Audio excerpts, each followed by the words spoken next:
BRN, where educators share what works. For me, a very conservative ratio estimate is I think for every 15 minutes I invest in AI, I'm earning an hour back. Yeah, it's going to cost time to get this up and running, but if and when you do, there's a high likelihood you're going to get a whole lot more time back on the back end.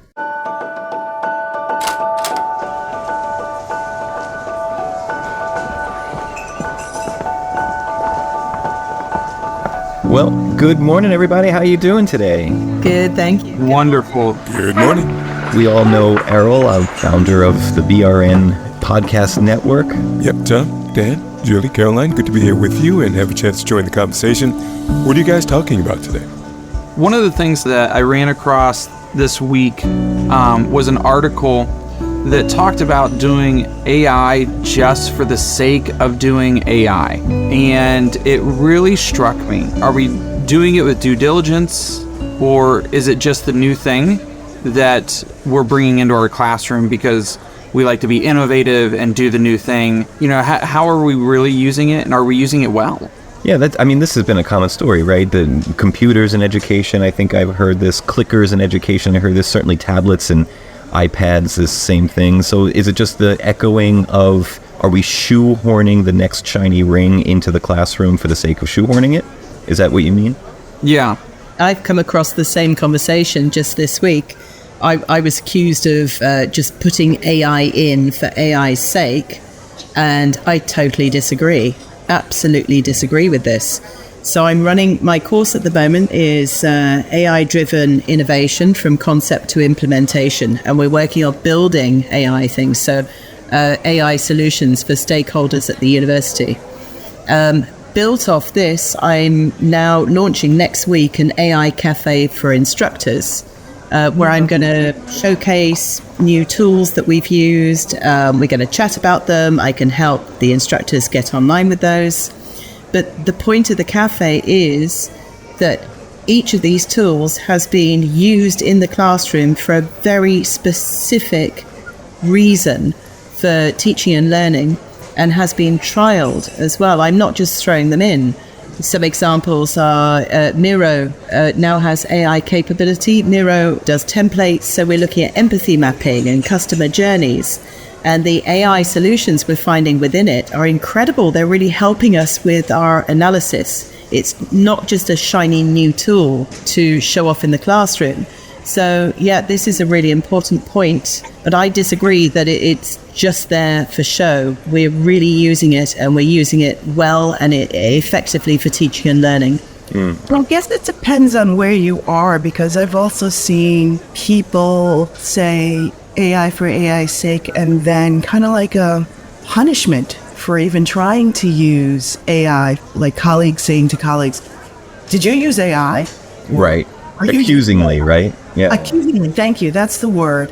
And then having to defend to say, yeah, I'm using AI, and then having to try to explain how it's helpful and not just doing the work for me, but it's assisting me in doing the work more efficiently and faster. And sometimes I laugh when I use AI and compare maybe one bit of feedback from one program like ChatGPT, like I said, to like a Copilot. I'll look at it, reread it, and be like, no, I don't want any of that. You made me think of something else, but I don't really care what you said at all, and that's not my voice. So I think you hit on something there, Julie, that really resonates with me, and that's a question for all of you. So I've been guilty of shoehorning in the past, Dan, to your point. I've made apps integrate with my classroom experience because I thought the app was strong, but it was forced, it was clunky, it was an add-on. And after 2 or 3 tries, I took it out, and no worse for wear. If anything, the class ran more smoothly again because I stopped shoehorning. I'll answer this question myself first, but again, I'm curious what you all have to say. I don't think I can function as efficiently as an educator without AI at this point. It's quite quickly integrated itself so deeply into my workflow that if you took it away, I would be less than. And that to me is evidence that it is most definitely not for its own sake. Do you all feel the same way? Yes. Totally. Yes, when I first started meeting you in this cafe and having this conversation, I said I was the one in the back. I didn't touch it yet. I was like, what am I doing here? I don't know what we're talking about. I use it every day. Wow. And whether or not like I said, I use the suggestions given, it helps me think differently. And I have a thought partner. If a colleague is not around, because sometimes I'll, bring in a colleague or my husband, to look at something I'm doing. But if a thought partner is not around, I use AI. And so I would say I've been using it daily. Mm-hmm. I read a piece on this topic this week as well. And as I listened to you, Dan and Caroline, and think about some of the other people that I've heard say pretty much the same thing, I'm wondering whether or not this whole AI for AI's sake discussion is really about people who are understandably intimidated by technology and generative AI and change, basically pushing back on people who are driving it forward. You think there's any truth to that, or am I basically out to lunch? Absolutely. You're going to have different archetypes of people in the way in which they're going to approach something in education. It doesn't have to be technology or AI. It could be something in the reading, writing curriculum, or the way in which you feng shui your classroom. So it's not just technology, but you definitely have people who are going to be those innovators and try, and those who are not going to touch it until they are extremely forced or hurt and need to use it. And I think there's an element of being intimidated and probably more importantly uninformed. I'm an Italian American, and I proudly share that occasionally I put barbecue sauce on my pizza. No. And don't judge me until you put barbecue sauce on your pizza. Tom, I am with you. No, that's like ranch on pizza. No. And I feel the same way about this. If you're an educator and you've given AI a try and you've worked with it for a couple weeks and it doesn't fit in your workflow and it's slowing you down and it's interfering with your students, hold whatever opinion you want. It's an informed opinion and I respect that deeply. But if you haven't tried it yet, wait until you try it. Don't judge something until you've given it a try. And so, Errol, I think a lot of that is educators who are intimidated by the technology or who have formed an opinion presumptively, and that's a presumptive opinion. It's just not fair. I'm going to say something that I'm going to make my educator colleagues really mad at me, and this is really more the leadership. We don't give educators enough time to look at technology, to try it, and it's not an accountability issue. So if they don't use it, it doesn't matter, which means we just continue to have that divide of access, design, because we're not giving educators time to practice, to play. It's not on the forefront in our schools. I'm sorry, that is the majority of what I've seen in schools through my research. It's just overall, it is on the back burner, and that could be some of the reason why people are resistant and afraid to try. Who cares? I don't need to. Well, one of the things I think that opinion of AI for AI's sake also comes from people who have been in education long enough to see things come and go. And they know that there are trends. They can see, I saw this particular trend come and people were super excited about it. It was going to be a game changer.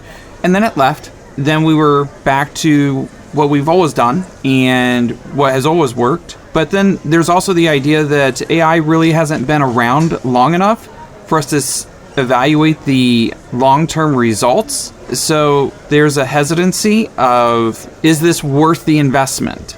Is this worth my time and energy to learn something new, implement it, only to see it leave? I think you're right. I think there's a certain amount of cynicism on the part of many educators, and probably partly well-deserved because of that, the next shiny ring. But the difference between all of those stories and this one is all of those other classroom gimmicks, if you'll let me say that, classroom innovations that came and went, didn't immediately blaze through the entire workforce industry like wildfire. I mean, is Google using AI for AI's sake? Is Amazon using AI for AI's sake? Or is the civil sector using it? No. All of these companies and these corporations are profit-driven. They don't do anything unless it increases their productivity and increases their product. And so AI is here to stay, and I know we've said this before as a group, but we do our students a disservice by not integrating it, because this is the world they're going to grow up in. And I'm going to push back a little, and I know I do this every time. I know we say AI is new. It's not new. It's just this form of AI is new. Mm-hmm. Generative AI. Question for you all, though. I'm wondering, isn't trial, error, and iteration just part of lifelong learning? Yes. But again, I think, unfortunately, what I've seen is not the time. We're still grappling with the word failure, that it's okay to say, oh, that failed, let's try again, or it's a mistake. That these are dirty words in education. We have to find a nicer way. So I think it's just that time factor again, and not allowing kids or classes to pilot things and play with things and go through the iterative stages. And I think, too, that the idea of trial and error in education tends not to exist, because we can't do something unless it's best practice. And in order for something to be best practice, it has to be well researched. It has to be, done on large scales and proven. And so you don't have the leverage to just try something out and hope that it works, at least in many districts, because there's that test that they have to take at the end of the year. By golly, they better pass it. And we don't have time to try something new because it might impact our test results, and it could impact negatively. Caroline, I see you chomping on the bit there. Definitely. Oh, so many different things here. Time is a massive issue that Julie has picked up on. And yet AI can save us so much time if you can so my role is to help instructors and to introduce them to AI. And what I'm doing at the moment links into so many of the different aspects we've talked about. So I've been building a bot which helps instructors design courses and integrate AI into their courses in an effective way. School teachers are different from university instructors. So school teachers all have degrees in pedagogy. University instructors do not. They could do their PhD in quantum mechanics, and then tomorrow they're in the classroom. And they have no training in pedagogy, in teaching, in curriculum design, in how to design assessments. So I'm now building a bot that is pre-programming all of the pedagogy into it, into which my instructors can now put the name of their course, the learning outcomes, etc., and it's making suggested lesson plans for them, which is saving them time. At the same time, I've pre-programmed into it technology integration frameworks, which will then suggest which AI technologies, or digital or analog, to use, which are effective for learning. And if they're not effective for learning, I ask the bot to explain why and give mitigation strategies for this, which may be going back to analog. So it is saving this massive amount of time and then focusing just on, okay, how can I improve my teaching and learning using these technologies with less need for trying things and testing them. So, Caroline, as I'm listening to you guys, what I think I'm hearing is that it takes time to save time. Yeah. Right? Mm-hmm. So if that's the case, how do you get to the point where a time-strapped educator is going to say, well, maybe it's worth it? In fact, Dan, how long did it take you to learn to do what you've learned to do? How much time did you put into it?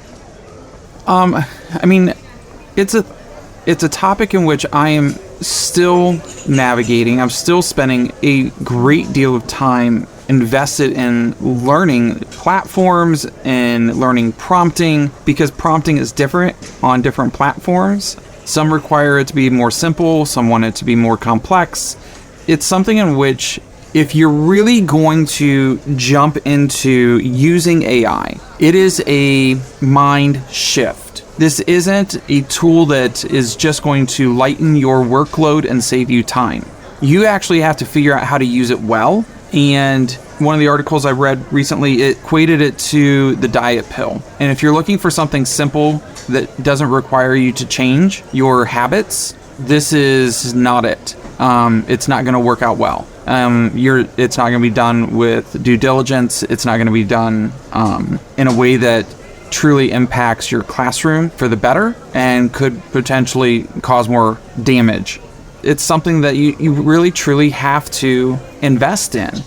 And it takes, hours upon hours of time.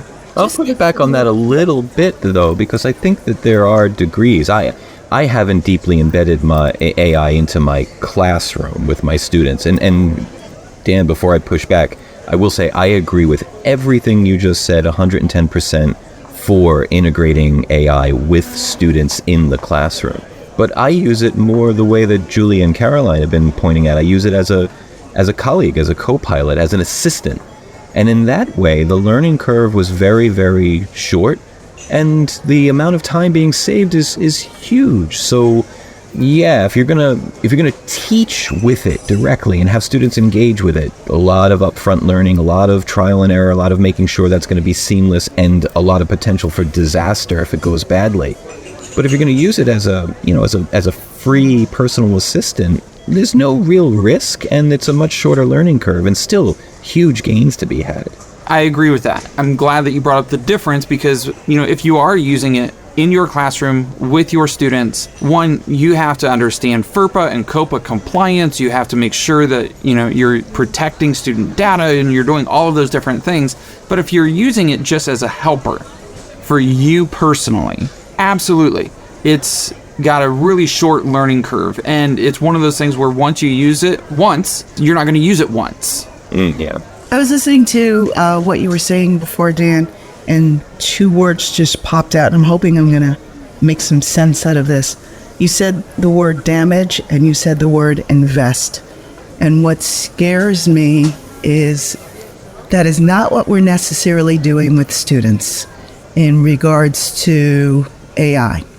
So, Tom, like you were saying, so maybe I'm an educator, I've been here for a while, I've seen the trends come and go, or I'm towards retirement and I'm like, not going to do that. Or maybe I'm a new educator and I'm afraid to try it because I'm non-tenured in the United States and I don't know what's going to happen.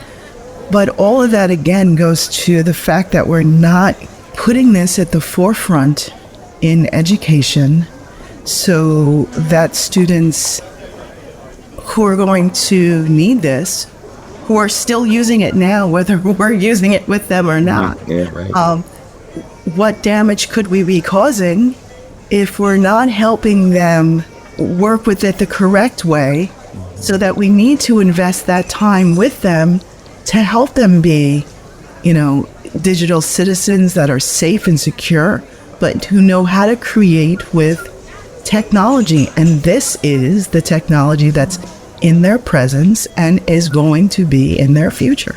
Well, and that's just it, Julie. I think you hit the nail on the head with we have to teach them how to use it properly because there is an ethics behind it. If you're just going to throw ChatGPT in your classroom and be like, hey guys, I found this new tool, I want you to try it out, you're going to get a lot of essays written by ChatGPT. Yeah. That's the damage that happens. But in order to teach how to use it well, we have to know how to use it well. And we have to anticipate the problems that could arise so we can address those before they become problems. But that's the other nail that Julie hit on the head. And it's the answer to Errol's question, at least in my opinion. It's a matter of time. Errol, to your point, if you were to come up to me and say, give me $10 and I'll turn it into 100, and no risk, absolute guaranteed. It's not a Ponzi scheme. It's not a gamble. You give me $10 and I will give you $100 back. I'm going to do it. No brainer. It's a net gain. That's the same in my mind as what generative AI offers in terms of time gain. But if you come to me with the same offer and I only have $7 in the bank, even though I want to make this incredible profit, I just can't. And I think that's what Julie is pointing to in terms of the time constraint. There might be a large cadre of educators out there who desperately want to get on this train. but they're so overworked and so burnt out and so just barely keeping the tip of their noses above water that they cannot get on. Good point, Tom. So I think this group is a good representation of the spectrum of people who are experimenting with Gen AI. I mean, on one end, there's Caroline, who's all in 24/7. On the other end, there's Julie, who's doing what she can in her context. And so the basic question for you all is, how much time do you estimate is required to get just a basic level of competence with Gen AI? For what purpose? Good question. And for what audience? Right. Better question. I think Tom and Dan said it before. It depends on your audience. If it's Julie, it took me 3 months, maybe. But I can't give you an hour amount of time. But 3 months of going, oh, okay, maybe ask this question, or talking to Caroline, or any of you in this room to say, oh, wait a minute. Oh, so I need to refine it this way? Or, oh, you see that too? Or, oh, that's happening, and read some articles, or, try out some other, like, AI school or AI magic or magic school, or I don't know what it's called. But just play around with some other things. But that's just for me. I don't know how long. When I try something new with students, it usually takes me a couple of years to refine it. So I'm doing something different, but I'm in a very different situation from you guys, because my job is to investigate AI, and I've got a very broad remit with my course, which is AI, investigating AI, and in design thinking we're doing at the moment. So I throw it to my students because I know they're ahead of me. So the first course I did online this year, and we did a needs analysis, and together we through Google Forms, and I got the students to put in all the different tools they were using, what they knew about. We then online put that through GPT-4 to analyze. We identified which students were using which tools and felt confident with those tools. The second lesson we also did online. We recorded it, and I had written individually to each of those students in advance and asked them if they could demonstrate those tools live in class. We recorded the entire class. I edited the video. I've chopped it up. We now have a gallery of tools that we can draw upon throughout the course. I was not familiar with some of these tools, but the students found them, and the students are showing me how to use them. So if you have that freedom, what an amazing way to approach it. Can I define something? I don't want to scare people by saying it took years. Although I really want educators to recognize that, yeah, it does take years to refine your practice, especially if you move from one grade to another. But in class, I was an elementary educator. Even outside of class as a tech specialist, I was an elementary educator. So when I say it takes years, well, yeah, there's only 10 months in a school year. So I introduced it to you the first year in my minimal amount of time that I had with you in class. And then we did it again the following year, and there's always an iteration and a refinement. And then we do it again another year, and there's another iteration and refinement, and probably students introducing something else. So that's what I mean by years. For me, it typically took me 3 years in a classroom to refine and iterate something where I felt most comfortable with it. And again, that was in an elementary setting. Yeah, Errol, I think the only way to truly answer your question is in a ratio, because I continue to invest time in learning and leveraging AI, and it continues to reap benefits. So for me, a very conservative ratio estimate, very conservative, is I think for every 15 minutes I invest in AI, I'm earning an hour back. That's what I would think. And I'll give one example of that. So every week I have exit tickets. Exit tickets is a group activity that the students do at the end of the middle class, the Wednesday class. We've learned half of that week's material. We've reviewed it. We've been playing with it. Students have about 20 minutes to get into groups, and they're hit with 2 deep critical thinking application questions. And man, oh man, I would dread writing those exit ticket questions every single week, because they need to be directly relevant to the material, but open-ended enough that students can play, and they need to go into a deeper level. So there's a lot of boxes to check in writing them, and they took a very long time to craft. So after hearing what Caroline was doing with the ChatGPT bots, I said, well, let me see if I can build an exit ticket generating bot. And it took me, I think, about an hour to get that right. Trial and error, empirically tweaking, going back and changing. So about an hour, maybe an hour and 15 minutes, no more than an hour and a half to build that bot. And now I'm at the point where I fire up that bot, I upload my slide deck, and it spits out a perfectly good exit ticket. So what was taking me half an hour a week now takes me 5 minutes. I upload the thing and let it work its magic. So I continue. It is like a portfolio investment. I put in a lot of cash in the form of time, but every week I get time back because of that investment. I have to say, Tom, I've used your investment because you told me about these exit tickets and you sent me photographs of the prompts that you'd used, and I've put those prompts into my bot. And now, off that time that you spent, I can now get exit tickets for each of my lessons in 5 minutes. So spreading this is saving time. When you said portfolio, I wasn't sure if you meant financial, but what it clicked in my head was portfolio for students, so that if they're, collecting their own data of what they know and what they can do and take that with them to the next level of their education or career, or that's what I heard with portfolio. It's interesting you read it that way, but I did mean it as a metaphor for time, and I think educators need to think of their time like money, and I don't mean in the cliche way of like time is money and pay me for my effort. I mean that no one expects to make a profit without putting money in. We understand empirically that we have to invest some money to make a profit out, and time is the same way. Yeah, it's going to cost time to get this up and running, but if and when you do, there's a high likelihood you're going to get a whole lot more time back on the back end. And maybe that's how it has to be introduced to educators, right? Because we do spend our money to purchase things, not to decorate our classroom, again, I'm thinking elementary, but to provide resources for students to read the room, right? Or our charts to read the room. And that takes time and investment to create, to adjust, because each class and each student is so different. So maybe relating it to something that's familiar could help ease into AI. And Tom, I'm gonna push that AI doesn't just save hours; it saves days. Yeah, like entire days worth of planning, critical thinking, really plotting things out, collaborating with this person or that person and making time with this person and being able to find the time to sit down and really hash it out, an idea. In literally 30 seconds, I now have all of that done.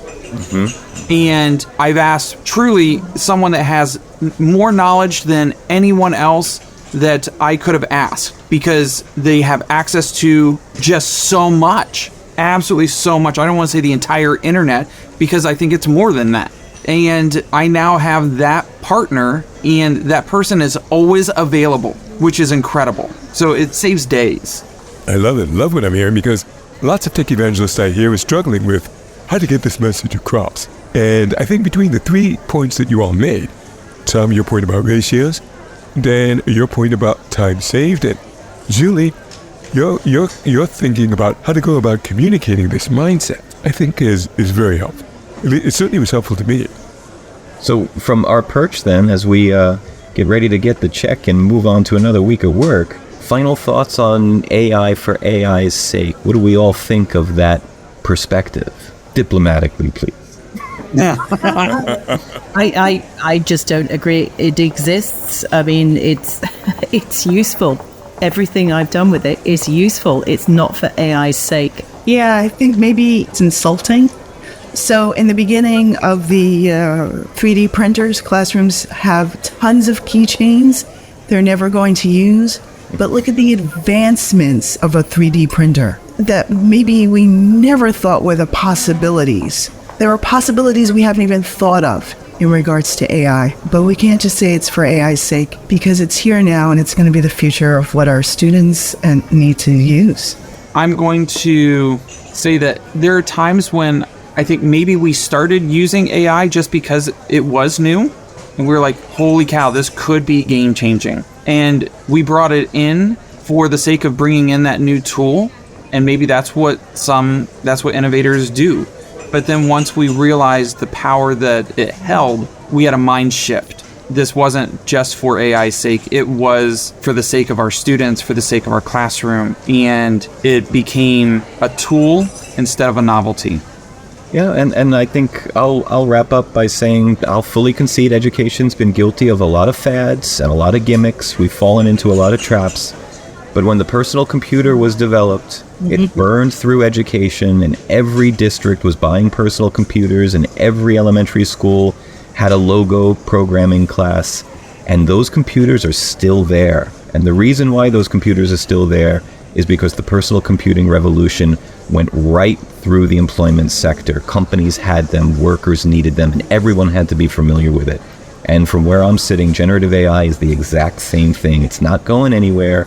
Because it's saving so much time, companies and corporations are embedding it into their workflow, and our students need to be familiar with these tools if they're going to be competitive for those jobs. All right, so I think Earl pays. Yeah, I was just going to say, Earl, I don't know if anyone told you, but the new guy gets the check. The new guy pays. That's how you guys plan. Fair enough. Delighted to cover the check. Absolutely. Thank you all.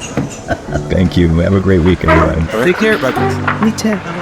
See links to all the resources mentioned in the show notes, and look for the new documentary, Blindsided by AI, premiering on June 24th. Thanks for listening.